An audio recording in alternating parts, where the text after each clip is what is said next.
Oh my goodness, these corn ribs need to be the next trending food. They're so fun, and I don't know why, but it's way more satisfying to eat corn this way. First, we're gonna need to cut the corn on the cob. Some people say to hack at a knife with a rolling pin, but A, that didn't work, and B, it's just way too complicated. I found that if you stand it up straight and give it a firm push, it cuts right through. Now cut those half pieces in half again until you have 4 ribs like so. In a bowl, add some olive oil, lemon pepper, garlic powder, chili powder, black pepper, smoked paprika, and a pinch of salt. Mix, then brush it onto your corn ribs. You can also fry or bake these, but I air fried them at 400 degrees Fahrenheit for 10 minutes and flipped once halfway through. For our Chipotle Lime Mayo, we combined all these ingredients on the screen, and just look how freaking cute they are. I added my sauce and decided to make it lightly elotes inspired, so I added cotija cheese and cilantro. Enjoy! Crispy, spicy, garlicky potatoes. What more could you want? Get yourself some potatoes and then cut them into cuboids.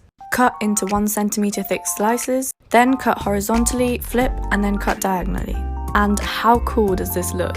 Boil for 4 minutes. Meanwhile, prepare the seasoning using these ingredients.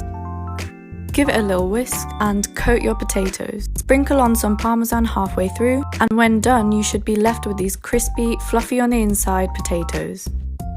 You asked, we delivered. Today on Just to Trend or Do It Again, we're making the TikTok ramen. Start by cooking your ramen noodles until al dente. Then in a skillet, add butter, minced garlic, and soy sauce. Add in a tablespoon of brown sugar and as many red pepper flakes as you'd like. Then let the sauce get thick and add in your noodles. Add your egg and then let that cook and combine everything once more on top of sesame seeds. We finished it off with some more sesame seeds and scallions. This was very, very tasty. Plus, it came together in under 10 minutes, and it's the perfect base for other additions like veggies or other proteins. We would 100% do this again. I'm not a chef.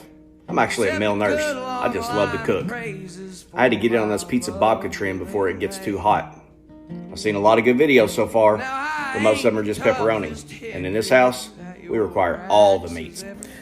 Gonna roll out some pizza dough that I had left over from yesterday.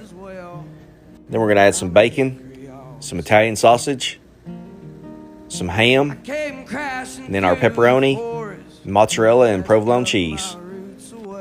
Roll it up, then we're going to cut it down the middle. And I got to say, this was a little bit of a booger to twist.